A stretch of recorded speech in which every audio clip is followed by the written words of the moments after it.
Welcome back to our series, Why You Do This and Don't Realize It. Today, we're diving into something so many of us have felt, but maybe couldn't put into words. Why do we push people away right when they start getting close? You crave that connection, but the second it gets real, you pull back. If that sounds familiar, you're in the right place. Let's figure this out together. So let's just get right to it with a question. You genuinely want closeness, right? But what happens when someone actually starts to get too close? Do you feel yourself just shut down? It's like this invisible wall goes up and you didn't even know you were building it. And what makes this so confusing is that it never starts out that way. At first, everything feels amazing. You're clicking, you're enjoying it, you feel understood, and you're thinking, okay, this is good, this feels different. You actually lean in. You're quick to respond, you open up a little, you start to feel hopeful. But then, something shifts. It's almost imperceptible at first. The other person gets a little more consistent, or maybe they share something vulnerable, and suddenly the connection feels, well, real. And instead of that feeling good, it starts to feel like pressure, like the warmth just got turned up a little too high. And that's when your behavior starts to change. You get a lot harder to reach, the time between texts gets longer, your tone gets a little colder, a little more distant, you just seem less available. You might tell yourself you're just busy or tired, but really, you're creating distance. And here we get to the absolute heart of the matter. This is so important. People often don't pull away because they've stopped caring. In fact, it's the opposite. They pull away because they care so much that it's starting to feel dangerous. See, underneath all the stories your mind is telling you, there's something else going on. On a deep biological level, your nervous system might not experience true emotional closeness as safe. So while your conscious mind is saying, yes, more of this, your body is hitting the alarm bell and screaming, warning, this is how we get hurt. So you end up with this intense internal tug of war. One part of you is desperately reaching for love and connection, but there's another really powerful part of you that is just trying to protect you from getting hurt again. You're literally being pulled in two different directions. So what does it look like when that protective part of you wins the fight?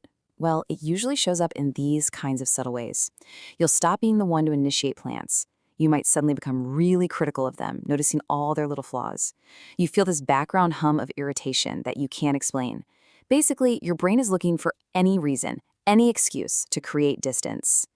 Now, it's so easy to just blame the other person, right? To say, oh, they're not the right one, or I just have high standards. And hey, sometimes that's true.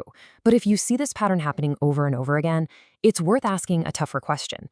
Is the problem really them? Or is the feeling of closeness itself triggering something old and unresolved inside of me? And here's why that happens. If your past experiences have taught you that closeness leads to pain or chaos, then a genuinely healthy, stable connection is going to feel super uncomfortable. It might even feel suspicious. Calm can feel boring if you're used to drama. It's not because it's wrong, it's just because it's totally unfamiliar. There's actually a clinical term for this. What we call losing interest or getting the ick can sometimes be a defense mechanism called emotional deactivation. It's your mind's clever way of turning down the volume on your feelings because the vulnerability of a real connection is starting to feel way too threatening. Okay, so how on earth do we interrupt this pattern? Well, it starts with a few steps. First, you have to stop telling yourself that simple, easy story. I just lose interest.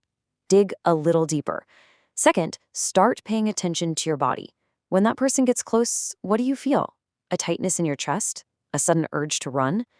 And number 3, this is the big one. Before you act on that urge to pull away, just pause. That pause, that's where your power is. It's everything. And in that little space you create, you can ask a really important question.